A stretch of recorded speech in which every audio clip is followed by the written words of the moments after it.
Good morning, good afternoon, good evening, depending on where you're joining us from. My name is Jordana. For those of you who don't know me, I look after the partners here at Trendspek. I'm really excited to welcome you to our webinar today, Turning Reactive into Proactive, How to Use 3D Software for Preventative Maintenance. Today, we're going to be talking about one particular partner's journey into that space, and I'm, of course, talking about Osprey Integrity. I am delighted to have Courtland Penk with me today. Thank you so much for being here. Those of you who are listening won't know, but Courtland's actually on annual leave at the moment, so he's joining us from afar. We're even more grateful. And Courtland, I'll give you much more airtime to tell everyone about what Osprey does in a very short while. But if you want to maybe say a quick hello and tell us about where you are in the world right now, if we can't guess from your shirt. Yeah, fair enough. Hi, everybody. Courtland here. Like Jordana alluded to, I'm currently on vacation, except for these next 45 to 60 minutes, of course. And I'm joining you from pretty near a beach in Maui at the moment. Thank you so much for that. Yes, he's got the best view of any of us here, I think I can say for certain at the moment. Before we get into the session properly, we just have a few housekeeping items to make you aware of. This webinar will be recorded and it's going to be sent as part of the follow-up, so feel free to revisit that at any time. Share it with any colleagues who might benefit from it as well. And then just about the Q&A, we do actually have, you might notice on the right-hand side here, we have a chat tab and we have a Q&A tab. Please drop any questions into the Q&A tab just so they don't get lost. We'd really like to keep this session very interactive if we can. So we'll endeavour to cover off some of those questions during the actual flow of the webinar. Where if we don't manage to get to that, we'll have some time reserved at the end of the webinar for additional questions. And if we don't get to you then, we will actually follow up with you directly. So please don't stop the questions coming through. Lastly, before I hand over the spotlight to Courtland, a quick introduction to Trendspek for those of you who don't know us. Trendspek is a leading 3D structural lifecycle management software. We work with asset owners, we work with engineers, consultants, contractors, really anyone who has an interest in an asset over its lifetime. Through working with all of those different types of stakeholders globally, we're definitely seeing an intersection of factors such as aging or poorly constructed infrastructure. We're seeing assets reaching end of life, an ever-increasing amount of risk across asset portfolios. And in turn, of course, that means that more maintenance work, capital works are required as well. And what that's done is to really highlight some significant inefficiencies in how we complete the workflows between all those different parties. And what that also means is that owners and engineers are facing higher safety, higher liability, and financial risk than ever before. So every type of stakeholder that we work with uses our tech in individual ways that depend on how they need to work. But ultimately, as we know, it all comes back down to the asset. And what our software aims to do is to tie together all of these workflows, allowing these different groups to collaborate as regards that asset. Osprey is an amazing example of a partner who's using our tech to bridge those gaps, and it's why we're so grateful and glad to have you here with us today. If I just move over to our next slide, you'll see a little bit about Osprey, but actually, Courtland, I'd love to hand over to you here to tell us a little bit more about what Osprey does. Yeah, thanks so much for the conch. Seeing as I'm near the beach there, I felt like it was only fitting. And thank you for everybody for showing up. Osprey Integrity is a service providing company, and we've really made our name out of being basically at the forefront as best we can of using advanced hardware and software solutions and just squeezing everything we can out of them respectively to create the most data rich ROI product that our clients are asking for, or maybe we don't even know what we're providing, but to get towards that really streamlined solution, trying to do more under one hood, engage with many of the silos that are involved in these organizations, really getting bang for the buck out of us being on site is what it boils down to. So we've been in operation now for going on 7 years, mostly in energy, utility, hydroelectric type facilities, getting into the municipality and the city side of things. But it's drone-based inspections, whether that's internal, external, or fortunate to be among the really early adopters of drone-based non-destructive testing, using things like Valero to do ultrasound, eddy current, dry film, pulsed eddy current, just doing quantitative thickness measurements via airborne robotic. So that's a little bit about us, and I'm sure we'll be able to dive in a little bit more, touch on some of the experiences throughout telling the content here. Perfect. Thank you so much for that. And yeah, it's great to hear about the breadth of what you do, I suppose, and how much you value the richness of data. It's something that we value really strongly at Trendspek as well. It drives a lot of our product innovation too. And we love to see people using it as you do. So yeah, hopefully we'll see more of that soon. Just to move on to the kind of meat of the actual session, this is a term, obviously, that lots of people will have heard at some point, but in the interest of all starting it on the same page here, Courtland, what is preventative maintenance to you? How would you define it, and how did you sort of come into that space? Yeah, it's kind of like we've talked about internally, it's kind of an interesting story. Preventative maintenance essentially is it's really not rocket surgery at the end of the day here. It's about being ahead of the problems before they become a big problem, and we need to be reactive. We're trying to capture issues in advance of them becoming critical or leading to lost time or lost efficiencies, things like that with respect to not only ourselves but the clients. So as the story goes, we have a client in Canada. They operate across North America, but in this case it was in northern Alberta, and it was December 2022 is when they had a chunk of ice that went undetected during operator rounds. A chunk of ice ended up accumulating to be about the size of a mini fridge. And this chunk of ice ended up finally letting go from roughly 100 feet in the air, coming down. It caused fairly significant damage, and it ended up causing a safety risk to a group of personnel that were operating about 40 feet away. So this whole event, not only did it cause money, but it really raised a lot of eyebrows around what if, right? What if that crew was working, or what if that ice block was a little bit closer to where they were working already? So we were brought in to try to figure out, could we use a bunch of different tools, or what were the right tools, and how would we use them to try to be proactive? How can we identify things in various states of decline, whether it's a leak or it's insulation issues or it's a nut that's backing off and becoming a problem for stability of even something like a handrail, right? These are all little things that end up becoming a problem in the future. So over the course of that winter, we carved out some different findings, ended up putting together this program, which was based on using drones on a defined schedule, which was, in all honesty, it hasn't been widely adopted in this way even today, right? Drones are primarily brought in as a tool to accomplish a specific task during a project, and then they go away. And this is a shift. This type of program is a shift away from the come in, do a job, and leave. This is much more an ongoing. It's a fairly ongoing basis where we're doing a repetitive type swath. Data capture and data review to alarm that client to things that are in decline, whether it's a deficiency or has become a defect, depending on their definition between the two. And basically try to get ahead of some of these things so that we don't have the break-in work, right? Anybody here who comes from an industrial background or understands how these facilities work, as soon as something becomes a break-in, it becomes more expensive because we don't have things scheduled, we don't have materials on hand, and it's obviously an emergency type scenario, not necessarily for life or death, but for the sake of the production of the facility, it can be an emergency. So all of these things become expensive.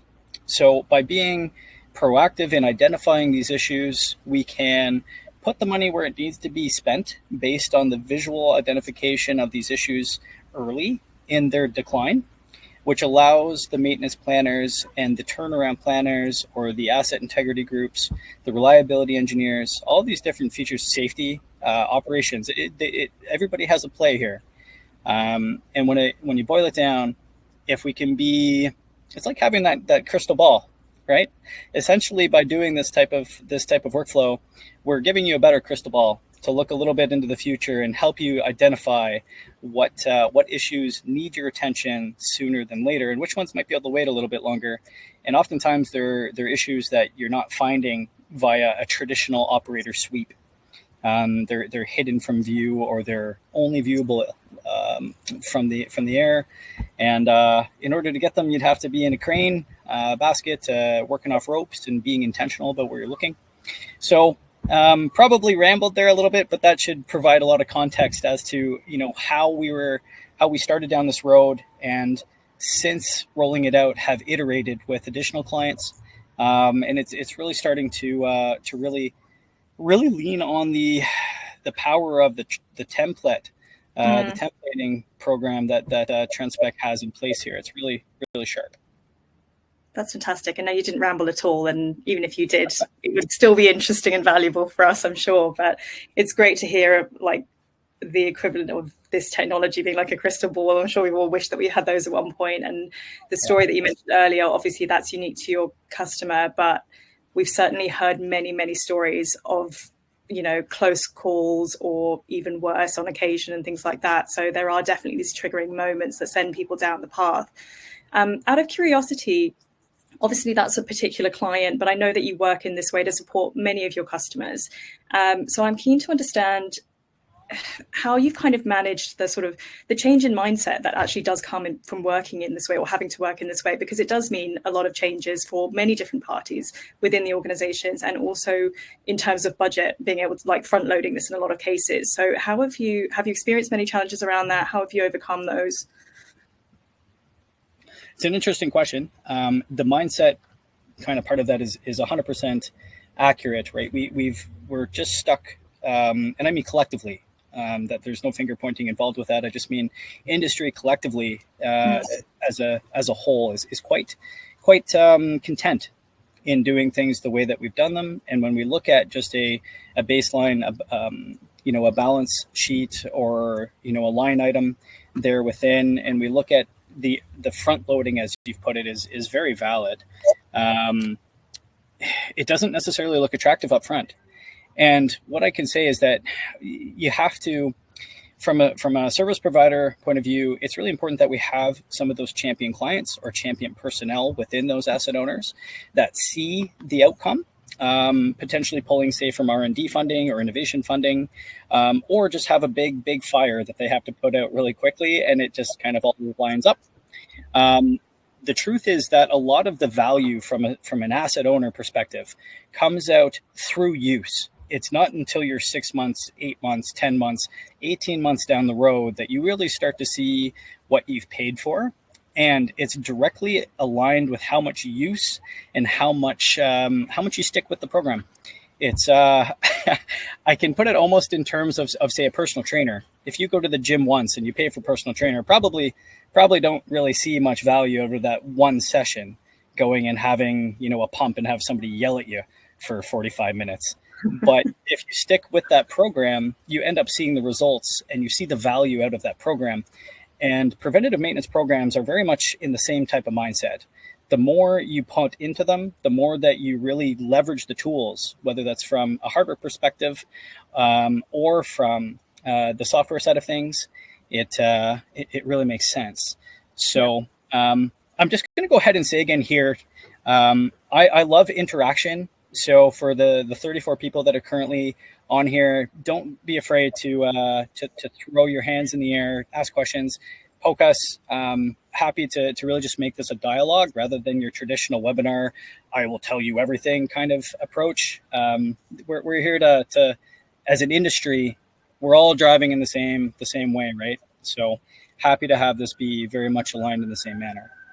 Yeah, definitely. I echo all of that. And yes, thank you for drawing that parallel with the PT as well. I think that's very apt, because essentially we are talking about health as well, right? It's just not your physical health, it's the health of an asset, but it's the same thing. So yeah, it makes perfect sense.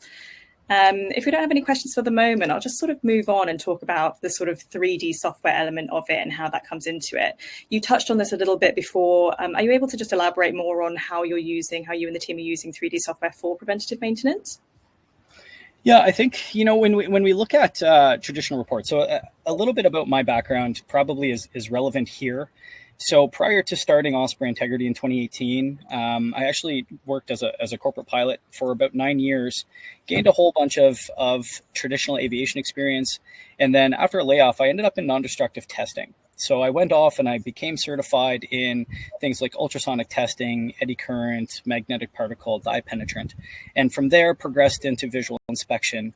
But with non-destructive testing and with visual inspection, you're responsible for a report. So when I was doing non-destructive testing, I had to create an inspection report that I gave to the visual inspector. They used it as part of their findings for the reliability engineering group. And then when I went visual, I was creating inspection reports that would use non-destructive testing results and have to tell my story to the engineer to make their fitness for service determinations. So that's very much kind of a very high level, but that is very much how things flow. So when we think about 3D context, every single report that I did up until being able to leverage something like Trendspek to show the 3D context, everything's in 2D. So you're doing a lot of arrows here and you're doing a lot of verbiage. There's a lot of time consumption in creating a report that's worth anything, because the more that the inspector had to come back to me as a inspector, as a non-destructive testing technician and say, well, what did you mean? Where was this? How bad was it? You know, the more we had to do that conversation, the more I got frustrated that my report wasn't good enough that they had to ask me questions. But two, think about the time that's being chewed up versus actually being, moving further down the line, whether that's putting that to bed because it's not relevant. We don't have to worry about that for, another 5, 10, 20 years, or it's really relevant now and we need to be acting. And in either of those situations, there's value in moving through to the deliverable as soon as possible. So if we go towards now and think about it from a, sorry, I just have to cover my leg because it is burning. If we think about 3D context now, we can still create two-dimensional PDF style reports and tell a story in words and in pictures, but now it's immediately connected to 3D contextualization, which is the ultimate situational awareness tool for those people who weren't there. So it prevents that question and answer feedback due to ambiguity. It's minimizing ambiguity in the deliverable of inspection results. And that is huge for time savings and efficiencies. Absolutely. And in terms of sharing, I suppose that being able to get sort of that unprecedented visibility, how have you used the platform for collaboration, or how have your clients found the changes that you've made and how you're using it as well? Yeah, so I think the big thing, I touched on it earlier, it's just in templates. So through the engagement with clients, we found out what traditional paperwork has to be completed, say for a maintenance finding or a notification, to move things forward. And we've taken those types of traditional documents that would have to be completed at a stakeholder level and built them into the platform so that when there is a finding, whether it's us, we have kind of a wide breadth. Some clients prefer that we just handle the interaction in Trendspek and the notification creation ourselves, and others like to be right under the hood and doing that type of work themselves. Both are totally suitable. Just understanding that in advance is key for the program excelling and doing what you want it to do. There's transparency, and having that laid out in advance is really critical. So it's taking, to go back to your direct question, when we build those types of documents into templates and the way that we're answering their specific questions within Trendspek, not only do you have that right there with the 3D context, but you also, each one of those parameters becomes a filterable parameter within the reporting function of Trendspek. So I like using the example of criticality, or how urgent is it that we repair something. So I alluded to earlier break-in, and ultimately we might have, say, emergency, emergency all the way through being able to totally write that off and never touch it, or it's important, but we'll do it during turnaround. So the fact that we can go into the reporting tool and just automatically filter all of the annotations that have been created within the platform by turnaround. So now your turnaround group comes in and they just filter in the report, say, okay, we want all the priority 6. In this case, it's a number I'm making up, but priority 6 is turnaround. We filter by that. And now we only have the issues that have been filtered to be of importance to the turnaround group. Whereas, say, your mechanical planners are probably more interested in having the P1s, 2s, and 3s, which are more imminent to be addressed, and they can filter by that. So it's pretty robust in that manner.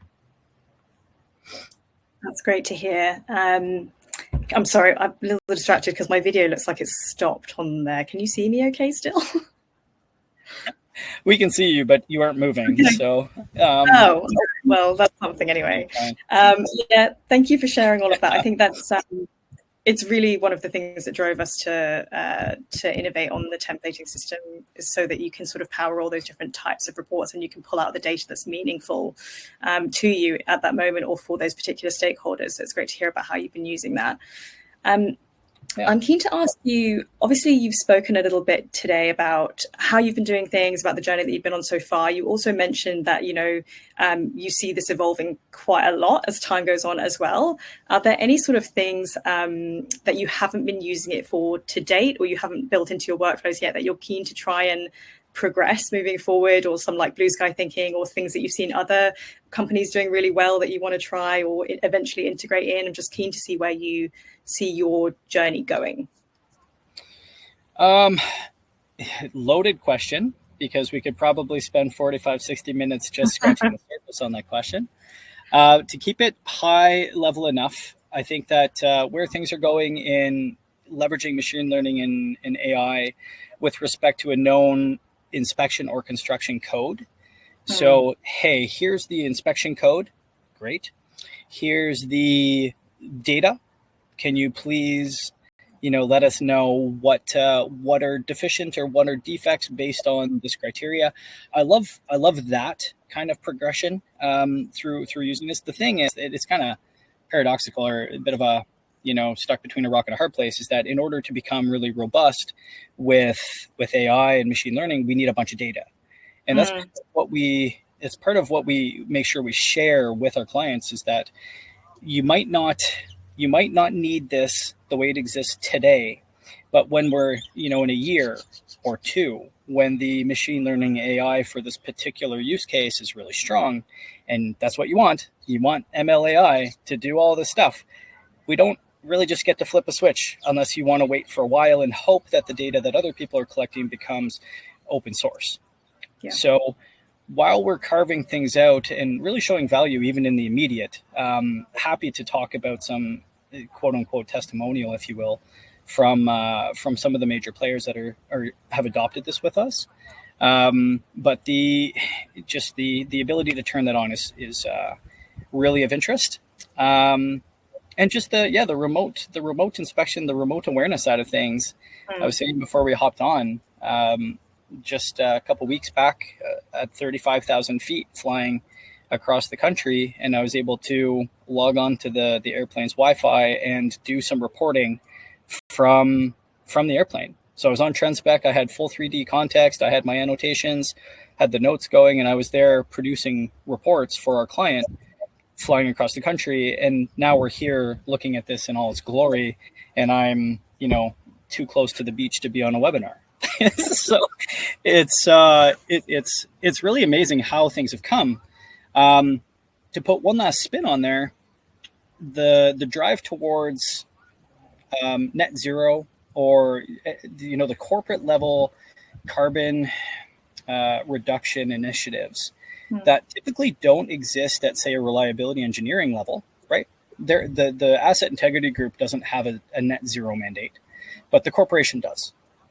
So when we can actually be providing better, I hesitate to say better data, because depending on who the technician is and how the data is collected, I mean, there's a whole swath of variables there that really depend on if drone data is better than traditional or not, right? Not any drone data collected is going to be better than the best rope access technician or the best crane person, right? So we have to be careful in how we say that. So please, listeners, take that with a grain of salt. But when we're leveraging technology and software, hardware, software side of things to the limit of their capability today, and always learning about what they're doing tomorrow and iterating, the outcome can be really, really powerful, and unlike things that are currently available on the day-to-day. So, but we can help drive those net zeros. from a corporate level, less trips to site. We have some math from a well site, abandoned well site, where we were eliminating 7 trucks, 7 trips of pickup trucks going to the field by using an online platform for decommissioning purposes. So we went out once, 3D modeled the facility, put it into an infrastructure where all the different groups can log in, do their measurements, do their site tours, create their own documents. And we were removing 7 trucks from having to go out to that same site to do the same thing. And the math on that is palpable. Yeah, definitely. That's all great to hear. And you've definitely redefined agile working in my view. And yes, you're right. These things do have a much bigger impact. And I think also within organizations as well, of course, there's the corporate social responsibility. There's also the ability to draw on such a large pool of global resources now. We work with a lot of global companies, and the ability to do an inspection, whether it's from a tent on the beach or whether it's from an airplane, whether it's from your couch for someone who's been on, has to stay at home for some reason, whatever that might be. It's opened up a lot of new possibilities, which is exciting. And thank you for answering the loaded question. I know it was a bit of a minefield, but yeah, thank you. No worries. We've had a couple of questions come in. Yeah. I was going to say a couple of questions there. I love the question from Aaron, just about, because it's one that I'm curious about as well. In addition to what you guys are doing for, the panoramas and how you're using those to date, but I think there's a lot of interest in taking something from Aaron's question here for sure. So I'll digress for a second and run away with that if you like. Absolutely, please do. No, you please. Oh, me. Yeah. Yes. Okay. So on the what Courtland has just mentioned about panoramas is essentially our solution for being able to view the internal of an asset. So we do have unprecedented, excellent visibility over external of an asset. We always have, and that's something that's a big part of our value proposition, that representation. Naturally, over time, we've been asked whether we can also represent the internal of an asset as well. Internal photogrammetry, quite a complex beast. Please don't ask me the ins and outs of it personally, because I wouldn't be able to tell you, but I gather it's incredibly difficult. And one of the ways that we've addressed that is to bring in the ability to associate panoramic imagery with your asset. So that imagery doesn't get stitched into the model, but is associated with a particular annotation or defect or space on the model, and that imagery can be accessed. So a really great way of providing additional context to the asset that lives in the Precision Reality Twin. I hope that answers. And Aaron, there's definitely some ties right now to other APIs, whether that's just through link, just a URL connection that's kind of baked in to Trendspek under the data fields, so that we can have everything living in one space. Mm-hmm. But the ultimate goal through the conversations is to have that one source of truth. So progressing in that direction is certainly, I don't think that's a secret in any way, shape, or form. That is the goal. Yeah. Thank you for that. There's some additional information in the chat there for you on our panoramas as well. And there's a few other sort of features you might see on our blog too. We were also asked a question a little earlier. Courtland, can you comment on the risk clients are saving by using these sort of new methods and the crystal ball solution, if you like? Yeah, it's I think with just to touch on the crystal ball side, it has to do with coverage, right? Yes, Aaron, that's true. We definitely do, and we will. So the crystal ball side of things, it has to do with visibility. Unless you have, for your facility, the world's most just motivated operators with nothing else to do but to climb up all the high structures and look down at the rest of the infrastructure, or you're sitting on a pile of cash and you're able to bring in a crane and a man basket and hang somebody up looking there, it's you're missing a lot of the facility. It just has to do with the physics. It's just the way these things are built. operators and time management don't typically, in our experience, don't have the means to go about throughout the whole facility and get the coverage that we can grab just by doing a simple drone operation. And as such, you're taking the person out of the basket, or you're removing the need for an aerial work platform. Rope access, I don't necessarily like rope access in the same question. Reason being, it simply doesn't make sense to have somebody get rigged up on ropes to be coming down, rappelling off of a structure or descending below something simply to look around, right? That's a very complex deployment of equipment just to go look around. Most times, don't get me wrong, I am an advocate for ropes. And despite what a lot of folks say from the drone world, rope access is incredibly safe. It is a very safe method. They have a tremendous track record. Very, very few fatalities and incidents that are associated with rope access techniques. The comparison is that if you're going to be doing things on ropes, it should be tactile. It should be interactive, right? Whether that's cracking a valve open, or it's painting, or it's NDT, where you're scanning. Of course, as robotics increase in capability, we're doing more and more and more of these things that have traditionally been done by people hanging off of ropes. And those are being replaced by robotic technologies over time. So, drone-based NDT is a great example, where we used to hang somebody down from a man basket or from a crane basket and go down and conduct ultrasound on a stack, as an example. And now we can do that in half a day using a drone.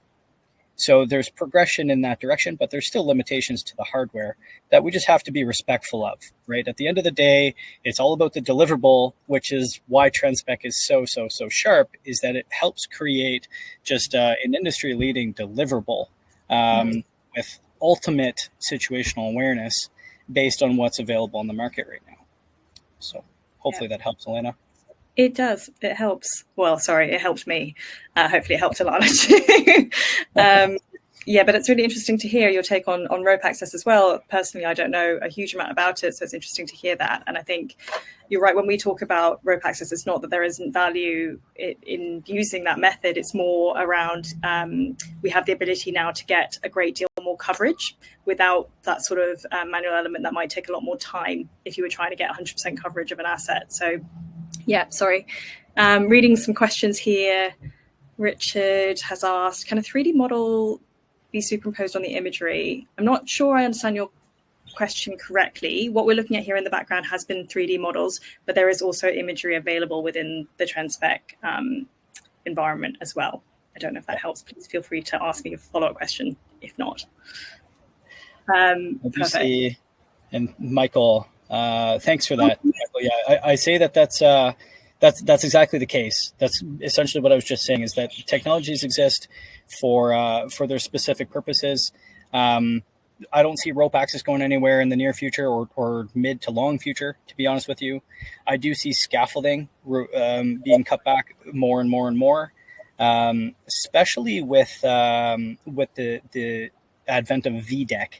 VDEC is really, really interesting. Essentially a scaffold. It's a rope access supported scaffolding system is what VDEC is. And it is phenomenal. Again, for mechanical interaction, for large tear out replacement welding scopes. And to Michael's point, understanding where the best tech fit is invaluable for a department to do well, for sure. Yes. Gear. Yes. Yeah. Apologies if I've pronounced your name wrong. Can you please go over the different types, level of deliverables you're able to produce? That might be quite a broad question. Courtland, how have you understood that question? Yeah, that's a difficult one as well. So it really comes down to what the client request is, because there is death by data, right? That's a real thing.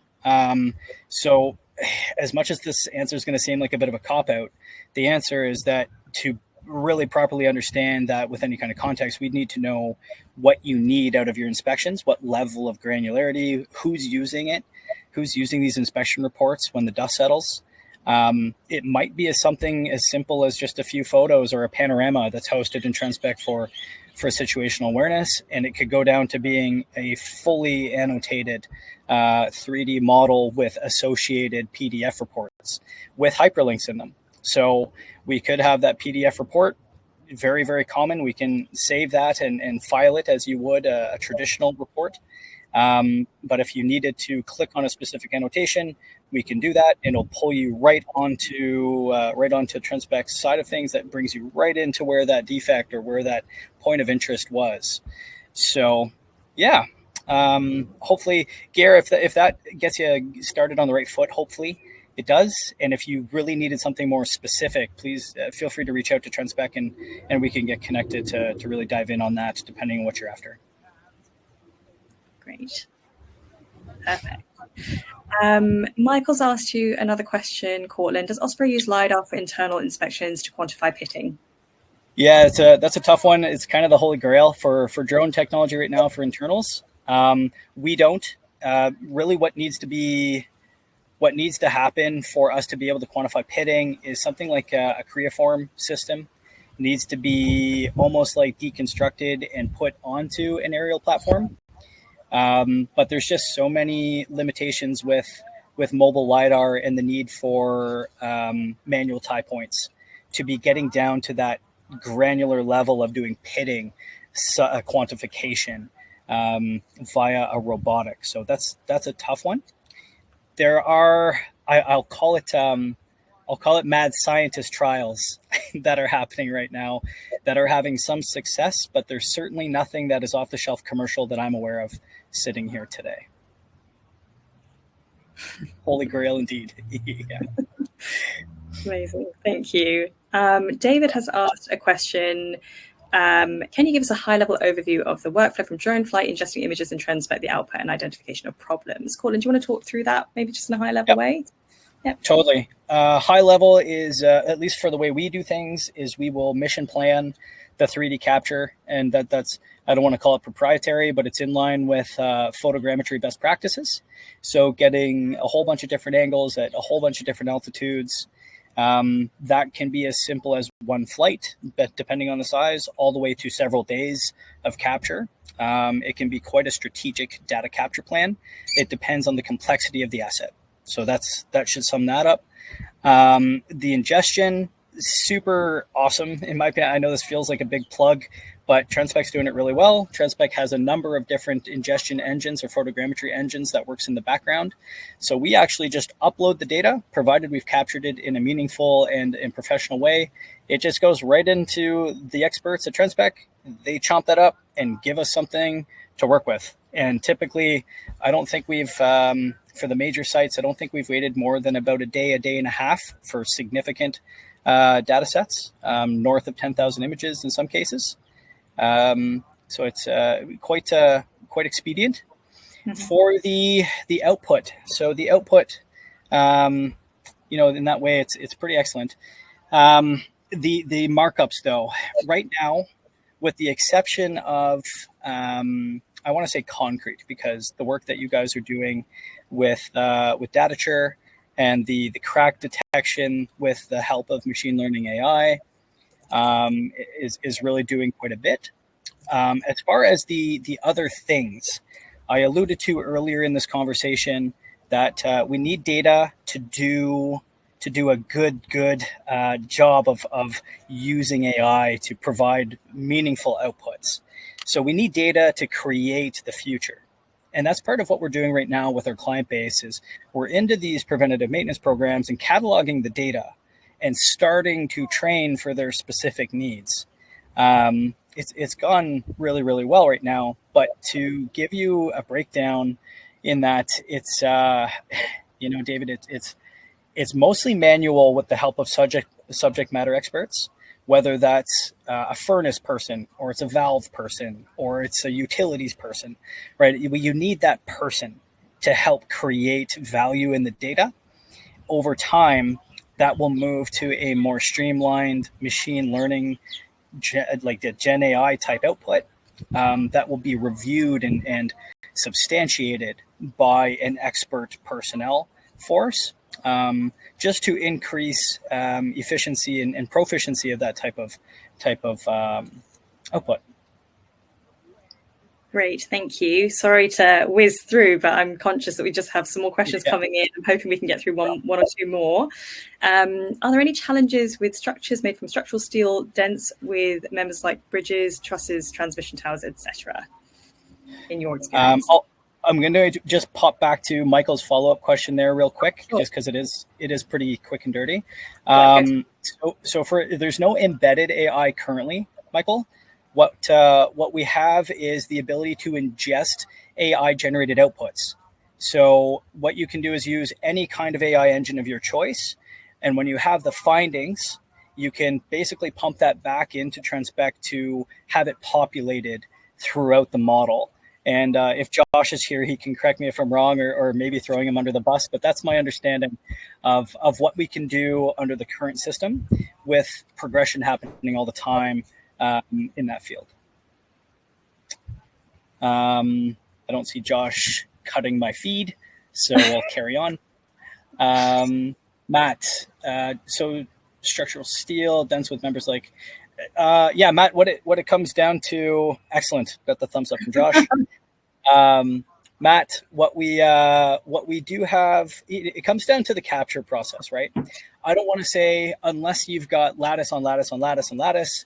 Or what comes to mind for me is when we get asked about the convection section in a boiler, and you've got 10 rows of piping, and you're getting the ask from a client saying, can we look down 5 rows in and see how the piping's doing 5 rows down? And the answer is, of course, not. We can't. You need a smart pig still. You need to send something through that and come away with quantitative data by throwing a system through that piping. There's no other way, and that's okay. When it comes to a whole bunch of lattice and structure, the product will be, the output will be as good as your capture plan. How many different angles, how much time and effort do you put into capturing that structure? Of course, it can be streamlined by the use of technology, and just a good scan plan. And honestly, that's iterative. I'm not going to sit here and tell you that we knocked it out of the park the first time we tried it, and I don't think any model that we've done to date has been perfect. But as long as you're taking your lessons learned and carrying them forward, it's just continues to improve. And then as the hardware is doing the same thing simultaneously. So it's the result, of course, is that the product, the model, becomes better over time with the iteration, the practice, and the increase in hardware. Beautiful, thank you. Manda has said, well done, Courtland, with regard to your previous question, but I would just echo that in general. Well done, thank you so much. We've actually reached the end of the session. The questions are coming in thick and fast at the end there, so thank you all for your participation. I'm just going to put our details up on the screen here. Hope you enjoyed this and sort of feel inspired. If you are a user of Trendspek and you'd like to explore the integration of these workflows, please reach out to your Trendspek point of contact. Or you also have the support center within the platform itself if you require any assistance with the functionality of the platform. We'd love it if you would connect with us on LinkedIn if you want to further the conversation at all about anything. And we'd also really appreciate it if you could fill in our survey following this webinar. We just want to ensure that we cover off topics that are really important and valuable to you. A really abrupt end just because we were going right up until the bell there. But Courtland, I'm happy to release you back to your holiday. And yeah, we're so grateful that you could join us today. It's okay. I mean, I've got to, if there are any last minute questions, I don't want to leave anybody hanging. I got another 5-10 minutes, no problem whatsoever. So I'll give 10-15 seconds, monitor change over time. So I think that's built right into Trendspek incredibly well. I think it's the primary feature that drew us to Trendspek in the first place a few years ago, is just that manual tie between different time series data. I think that with further advances in Gen AI to do change detection and feed those results, right? Hey, tell me what's changed from this to this. I think that we'll see even further advancement in that frame. So yeah, that's a good one to end on, because it is an incredibly powerful tool. That's why we do these things. When we shelf something, we can't just ignore it forever. We can just ignore it for a period of time. So, Aaron, thanks for hopping on. It was good to see you here. I didn't expect that. So good to see you. Thanks, Michael. Everyone. Thank you. Thank you for joining and spending some of your day with us.